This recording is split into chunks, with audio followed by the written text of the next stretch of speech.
Uh, or maybe you're going to unmute him for me, Russ. Would be great. You did. All right. Perfect.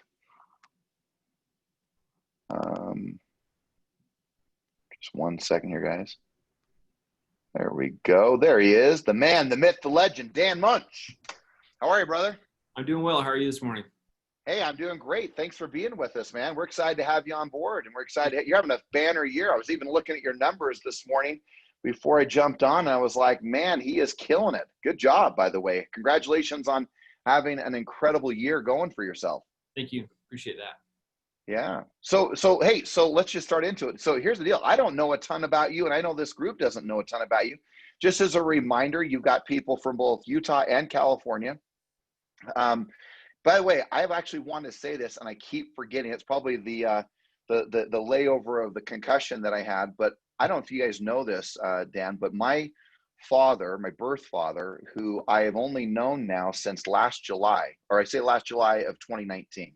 So basically, what, 15, 16 months. And he is probably on here somewhere. In fact, he can jump on the chat box and say hi.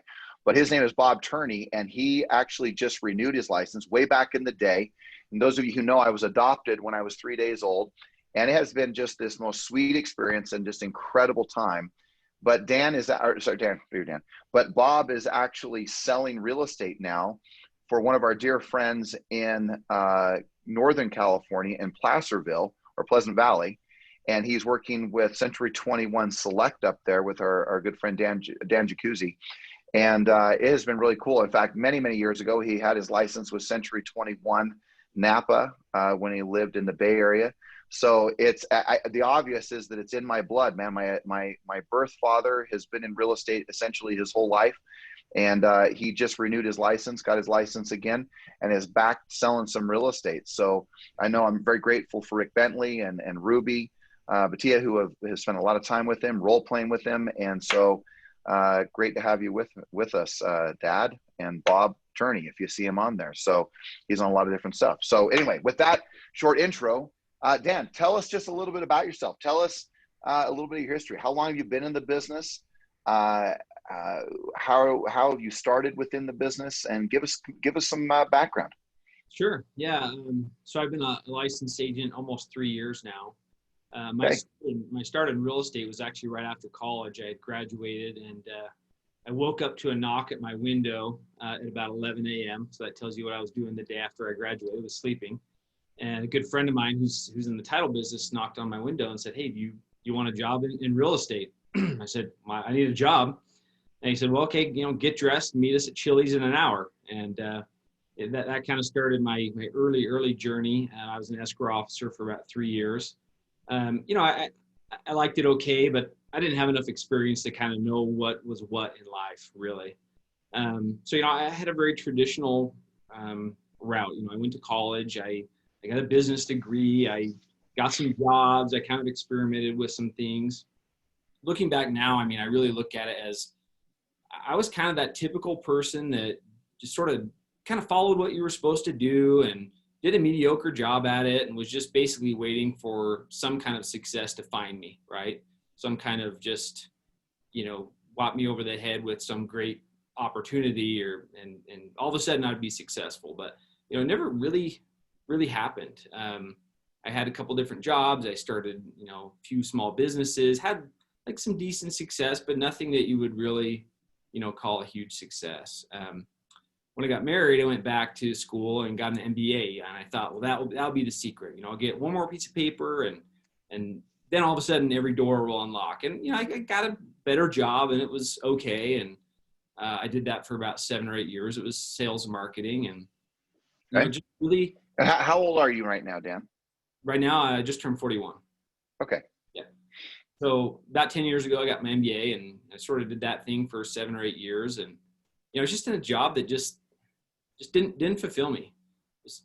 Just didn't give me kind of what I was looking for. And the turning point in my life, actually, after years of knowing that I should leave, that I should do something different, wanting to get back into real estate, but feeling like it was irresponsible to jump ship on a salaried job with a family and take a commission job. I never did it.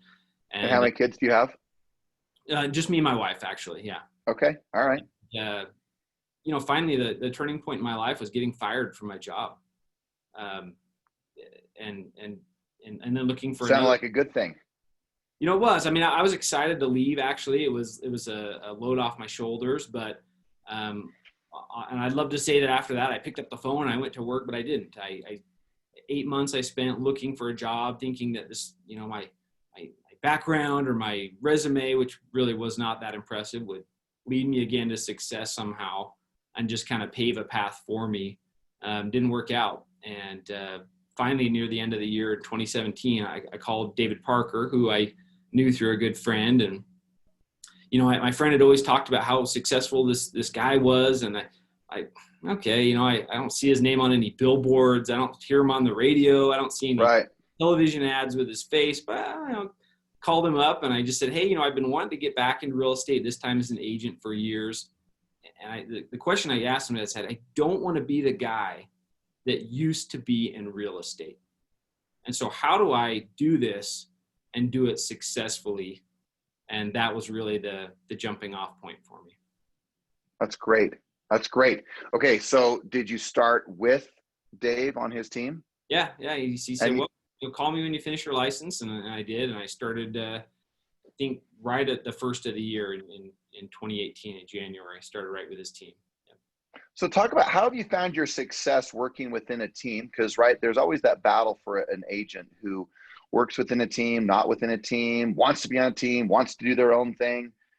Talk a little bit about just your balance mentally through that, as people are often making that decision as to how do I move forward with how I want my career, my business model, my life to be. What counsel would you give to someone in relationship to team building, being part of a team, or of course building your own team?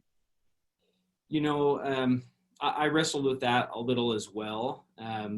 I watched a lot of YouTube videos, read a lot of articles, and I think the predominant thought for not being on a team is, well, why would you give up some of your commission? That cost you money. That was kind of the only thing I really found. I've read a lot. Robert Kiyosaki is a great author I like to read, and you learn about learning before you earn. Someone early in my life told me, you're gonna pay to learn no matter what. So whether you're paying to go to college to learn, or you're paying a portion of your commission to learn, you have to kind of look at it that way. Ultimately, I decided that I would rather have I don't even want to say a small piece, but a good sized piece of a really big pie, and really fast track my career, rather than, just feeling like emotionally I need to take home as much of every check as possible, but I'm going to have a lot fewer checks in that time. So for me, it was kind of a no-brainer after I really weighed the decision. It was like, well, do I want to struggle at this? Do I want to spend 10 years building my business? Or do I want to get fast-tracked, have a mentor, get fast-tracked, and be successful quickly? And today, as I understand, correct me if I'm wrong, but as I understand, you're still obviously on the team. Correct. So with the amount, look, you're going to for sure make over $300,000 this year.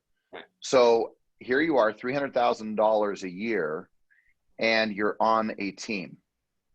So if I come to you, because here's what I've noticed: there's people who are on teams, not on teams, and it depends on, do they want that separateness? But there's a lot of also that I've observed in team, or wanting to create their own team or do their own thing. So much of it oftentimes is driven by from a place of ego. Well, I got to brand me. I got to, like, to your point, like, I got to be on a billboard. I've got to have my ads. I've got to have. And the interesting thing is that we all know that oftentimes those are not the things that are making the money. Those are the things that are feeding our ego. They may feed us, but they're not feeding us economically. So I love the fact that here you are as a shining example of staying that course and recognizing that you have fast tracked that possibility. And of course, Dave, not only being one of our ESS coaches, is an incredible coach, not only for many agents, but now obviously, of course, for his own team.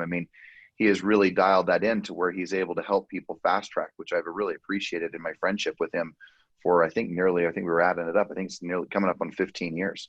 Yeah, So it's good. I've had people who aren't in the industry who have some idea. Obviously, we don't talk numbers, usually outside of the industry. Say, well, why are you still on the team? I don't know if I have a great verbal answer for that, but it's just still where I still feel like I'm learning. Yeah. Go ahead. Let me add this into it because you said something, and I'm kind of cutting you here, but just what I want to say is, when you say I don't have the answer, my observation is there's a lot that comes having built one of the largest real estate teams in the world. I mean, I mean that, meaning that what I've appreciated is the key to team building is having a vision that is bigger than just yourself. So if you look at someone like Dave, right, is that you can see the vision of your life inside Dave's vision of what he's creating and created. So it's really important for you to be comfortable in that space, is that your vision has to fit within that vision, which it obviously does, or you wouldn't be where you are, right? And the other part is that, to your point, is there's tons of learning. And the other point is that, as you know, is that as you continue to have success, then you work through those things with Dave, from your structures to your association, but you get the benefits of all this camaraderie, all of this coaching, all of this accountability, all of this movement and this excitement to being part of a group with, in that small, intricate group that you have. So I'm not trying to put words in your mouth, but it's the observation I have when I see someone like you, Dan, or I see the Chad Wagstaffs, or I see the Aaron Christensens, and who are all part of these great teams and are earning $200,000, $300,000, $400,000 a year, is because it fits within your vision. Therefore, you stay during that process. And the other thing I've always appreciated about Dave and all of our good, who really lead really amazing teams, is that they don't sit there, and this firsthand, they're not sitting there controlling you. If you chose to go and create something on your own, that Dave is going to be your greatest champion to doing so. He's not sitting there living in scarcity. If you said, I want to step forward and do something, this, I know him well enough, he's one of my closest friends, is that he's going to tell you, how can I help? Yeah, exactly. And that place of abundance and knowing that we do not live in a scarce world is an incredible leadership trait of not only of yourself, but of who you choose to associate with. So just a thought there. Yeah, no, I agree. And I think in a weird way, this is it can be a lonely business. We have an office and sometimes we're here, but we're out of the office a ton. We're talking to strangers all the time. We're sometimes working early hours, late, maybe more commonly late hours, and you get home late and, your family's asleep or whatever it is, but it can be lonely. And so I think the association with other positive people that are going through, in this industry is super valuable. So, leads are important. I feel like that's continuing to just build this snowball that will just feed me forever. And I'm not ready to just, convert completely over to SOI or anything. But I just, it's more of a feeling. I just, maybe someday there'll be a time where be part of something, right? But yeah, it's so much more about that. And you talk about that a lot, that it's not about the money, but it is. And so for me, it's just one of those things. It's just not about. Well, you can tell you have a great love for learning, right? And this, and as I always say too, as you become more, you're going to earn more. It's the absolute byproduct, right? As you become more, you elevate your ability to communicate, you elevate your beliefs, your confidence, you master the story inside your head, you find your center, you walk through life in a space of absolute calm. It's interesting how much more continues to come to you. That is, we become more, we earn more, we have more, and everything that we are becomes like elevated because of who we become. Correct. Yeah. So let's switch gears for a minute. So one of the great challenge right now, right? Because I know that you're no question working with a handful of buyers, right? Just making sure, right? So as you're doing that, and you're here you are earning the money you're earning, doing the things you're doing, that means you're getting deals accepted. That means you're having success in the negotiation process. That means you're setting right expectations for your buyers. Tell us how you're succeeding with, it's tough business right now being a buyer's agent, because there's so much competition. I mean, a great listing comes out on the market, man, boom, you are like, it's a frenzy. So how are you having success with the way that the market is? Give us some golden nuggets that would help this group to say, man, let's get more offers accepted by an Everest agent. Let's get more success with our buyers and proper expectation. What would you share with them? Yeah, I would say, I mean, rule number one, and you talk about this all the time, we talk about this on our team, is make sure you're working with a qualified buyer, right? You should not be out showing homes and writing offers and spending tons of time with somebody that has not gone through the lending process to get pre-qualified. So that's number one. One thing that I will do sometimes right before that, though, if I feel like this is what's needed to convert the client and sign the client, but it also answers your question. I'll book a 1 hour, it might be a first time home buyer if they're first timers, home buying meeting with a couple or an individual or a family, and meet at one of our offices, and I'll go through A to Z. I have an outline I use the entire buying process. So you give a presentation. I just want to make sure I keep going on this, but just want to make sure we're hearing you give a buyer presentation, right? And there's just as much of a buyer presentation as there is a listing presentation. Is that? Right. So keep going. I just want to make sure people are registering that. I don't use a PowerPoint, or I just use a really simple outline. I meet with them across the table. I talk to them about it. I give them the outline when I'm done, let them ask questions. It's very, very simple. It's just going through, A to Z, everything from contracts to earnest money to appraisals. And I warn them. I say, hey, this is going to be like drinking from a fire hose. You're not going to remember all of this, but just it's so much better that we go over it now. So that if some of these things come up, like non-refundable earnest money or appraisal guarantees, all these things, you'll think, oh yeah, that's right. I remember him talking about that. So let me just go through all this and just completely overwhelm you and give you this. And that way, when we're out showing a home on a Friday night at 6:30 p.m. and offers are due by 8 a.m. the next day, you guys know we've gone over all this. We don't have to talk about what is a contract and what do deadlines mean. We can just talk about what are the things that we need to do to get this contract. So that's how good, Dan. Yeah. So good. My second thing, and this shocks me. Hey, can I just add to that? So people are hearing what I'm hearing, and add number two, what I'm hearing, just want to make sure everyone hears this, man. It doesn't matter whether it's a listing presentation or a buyer presentation. One of the 7 principles, I'm not going to give them all, but of a great presentation that I always talk about is number 1 is help people feel safe.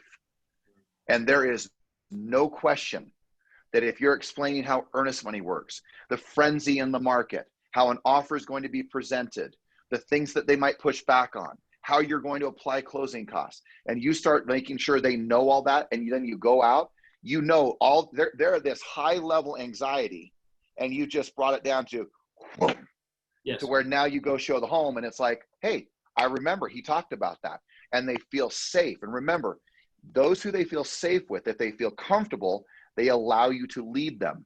And Dan, there is no way on earth that you could do the business you're doing if you aren't helping people feeling safe, feeling comfortable. Therefore, they allow you to say, all right, Dan, lead me. I've literally had people say that to me all the time. Whatever you say. I have no doubt. Whatever you think the offer should be, like that's what we want to do, depending on how much they want the home. Isn't that great? Good for you. Okay, you said I jumped in where you said number 2, so I don't want to lose sight of that. Well, one last thing on the meeting is, at the end of that hour, you're filling them full of information. You're also filling them full of confidence in your own abilities because of how well you can describe things. It is so easy at the end of that. You just say, do you guys have any more questions? No, I think we're good. Great. I just have one more thing. And then boom, you go into your buyer agency agreement, and they're like, oh my gosh, you're the last people I met. They said, man, we've learned more in an hour than we did with our last agent that we were working with last time for 6 months. So number 2 of those 7 things, by the way, I always say number 2 is establish your value. Yeah. What makes you valuable? Yeah. You are spot on, dude. I love hearing this, man. This is awesome, man. So that's great job. Prepping the client, converting them. And if for some reason they couldn't have talked to a lender and they do it the next morning and they're not pre-qualified, they'll probably get pre-qualified. And so that might be something that they call you in 8 months or whatever. I do my best to qualify them on the phone, but sometimes it's more powerful to have that in-person meeting and spend an hour of your time and earn a client, even if, the next day they realize that they, don't qualify for the amount they want yet. Yeah, they may not qualify, but now, just as I've always said, my line has always been, hey, Dan, if you're a role player, I say, hey, Dan, look, let's visit for just a few minutes. Look, I don't know for sure if you can buy a home. I don't know if you can't buy a home. But what we know is, let me ask you a question. Do you want to buy a home at some point in your life? And you're always going to say, well, yes, great. Then let's create a game plan and look at the possibilities. Either it's now or it's down the road. So you can build your future with real estate.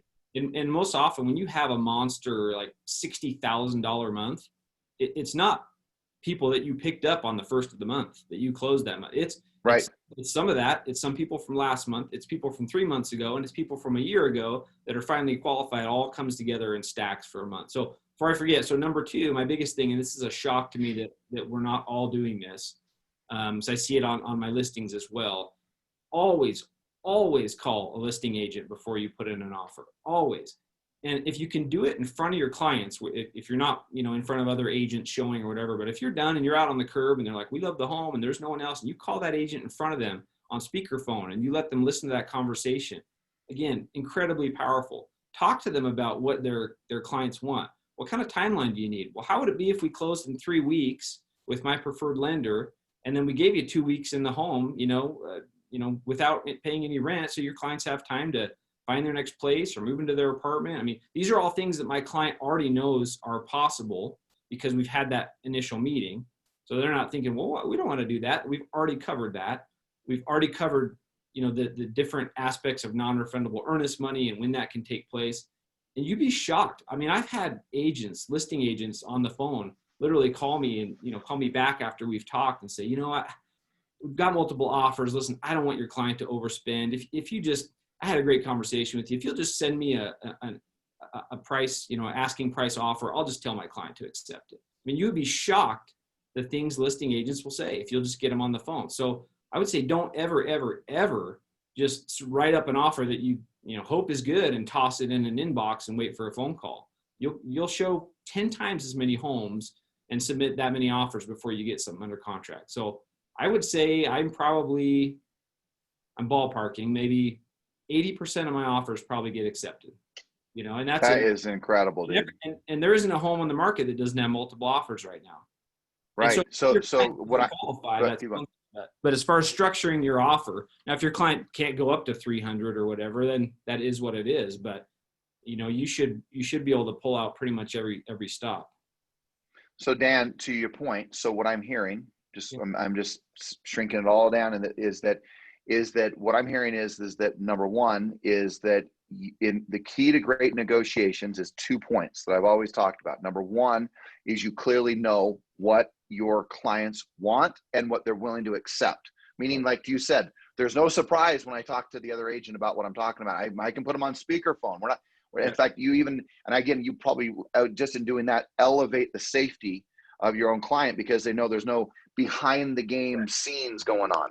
Correct. Right. And then the second component to the great negotiation is knowing what the other person wants. Right. And somewhere in the midst of that, you hit a compromise. It is fascinating to me how an agent does not know what their own client wants and how they don't know what the other client wants or the other person wants. How can you effectively negotiate when you don't know what people want?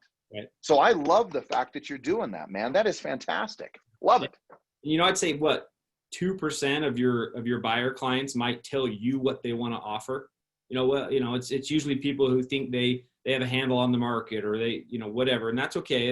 I want to offer them 290, not 300. But most of them say, okay, what do you think I should offer?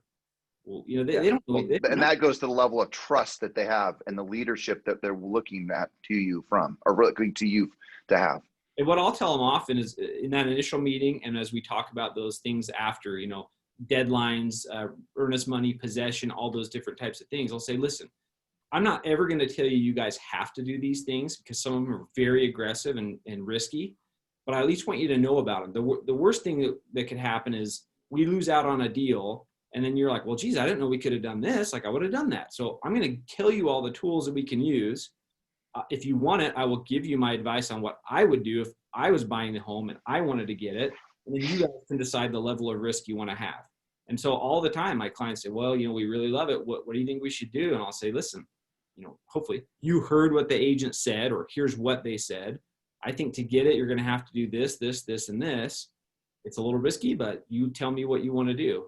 And man, that level, like you said, that level of trust you build is incredible. And they'll just usually, Awesome. great, let's do it. And Dan, give us one or two questions, how you would phrase it to the other agent. And then also give us one or two questions in your original presentation to the buyer that you would give. So what's just one or two questions in the initial presentation, and one or two, like, man, these are my standard questions I ask to the other agent. Yeah, I would say with the buyers, they start very open-ended. Say, well, hey, tell me a little bit about you guys and kind of your goals and your plans and what you want to do. So needs, wants, and expectations. Yeah, make it very, very vague and see where they go with things, and be everything. Well, we want to buy our first investment property, or because we already own a home, or we're looking to buy our first house. Generally, we're looking to buy our first house and we really just don't know anything, and we're just looking for some help. That'd be the first one. Love it. And then I'll go deeper into, things that they want or they don't want, areas they want to live. It's all the normal stuff that you need to know. Good. So getting more and more clear what they want. Yep. And I'll take those notes in person. There's nothing worse than sitting there and just being like, okay. Hey, I need to have that information. I'm not going to remember it all. But they see me writing that down. It's very powerful. Like, wow, he's taking my order. He's listening. If it's important to you to write it down. Probably easy. I could role play with you if you want, but on the call to the agent, I'll just say, hey, George, sure. Role play with me. Just got done me. Listing here in Clearfield. Man, my clients love it. We definitely want to put in an offer. And oh, great. Side note on that too, but I'll say, hey, they definitely want to put in an offer. Wanted to just call and just find out a little bit about how your listing is going and just kind of what your clients are looking for, obviously, in addition to price that, can help us be the most competitive. Yeah, we've got a handful of offers coming in. Certainly, it's been a crazy. I cannot believe how many showings we've had. But we're obviously going to get a time frame for offers to come in. So, but yeah, that would your clients like? Did it sound like? Yeah, they love it. They're super well qualified. Got them pre-qualified with my preferred lender. They're good to go. They've got down payment and conventional. Talk through some of those things. Let me ask you, what kind of possession are your clients looking for? Well, they are buying a new home it's actually being built, and it should be done hopefully within the next month. Oh, perfect. So, I mean, what I've been doing on a lot of offers that I find sellers really liking is we'll close in 3 weeks because we've been doing that no problem. We order the appraisal right away and all of that.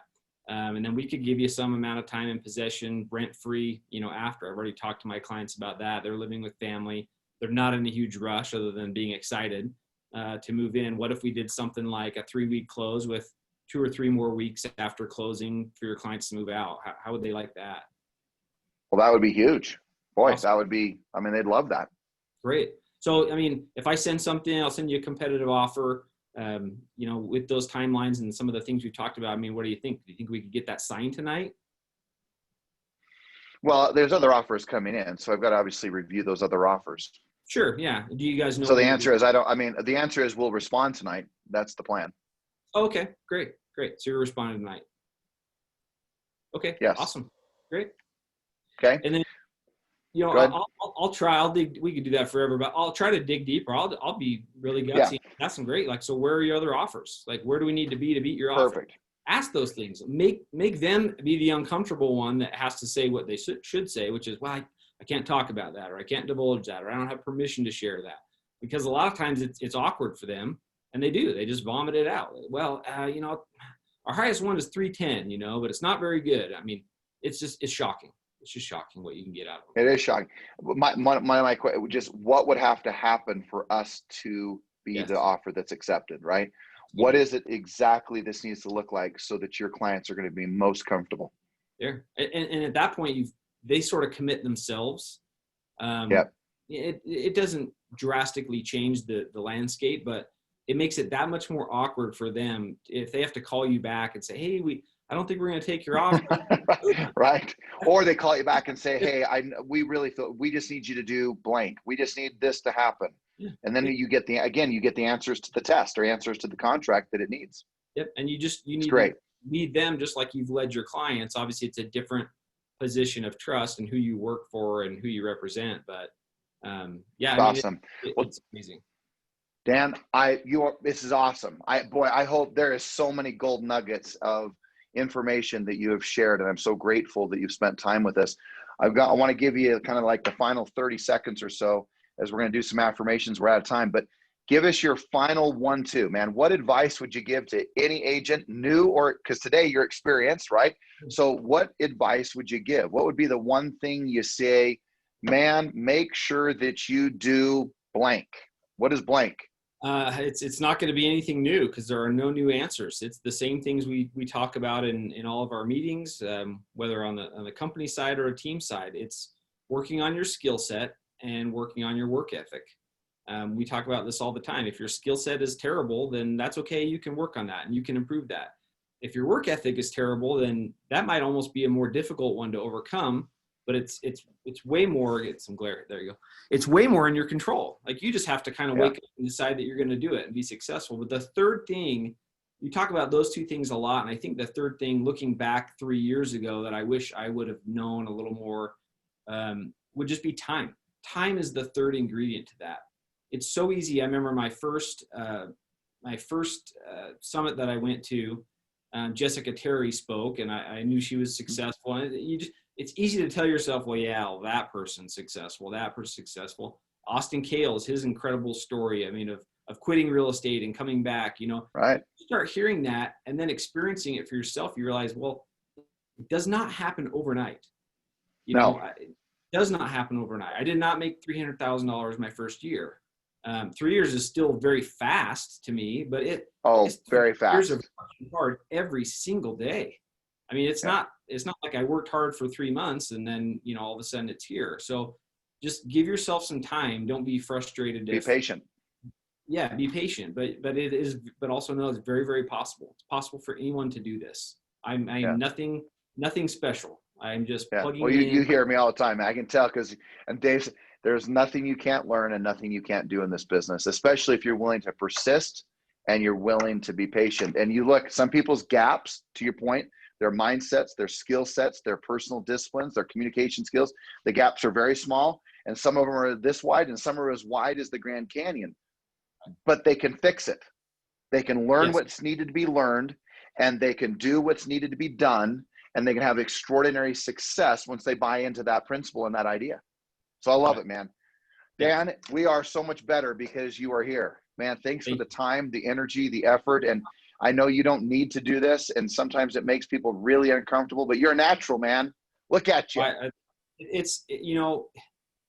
When you just plug in and learn the things that you teach, the things that David, that we talk on our team, it's so inspiring. You just can't help but just want to share it with other people. I mean, I've almost. Well, it's because you're coming from a place of abundance, contribution. You're not competing, you're creating.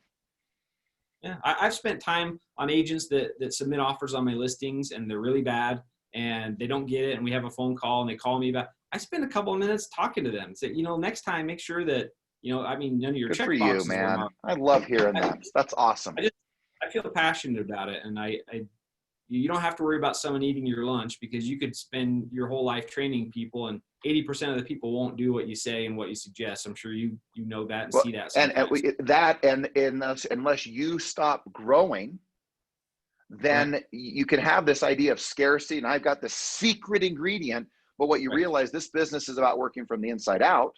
And if that's the case, then the reality is if you stop growing, then yes, you shouldn't share anything. But if you're committed to continual growth, then while you're growing, you're pulling people up with you up the mountain.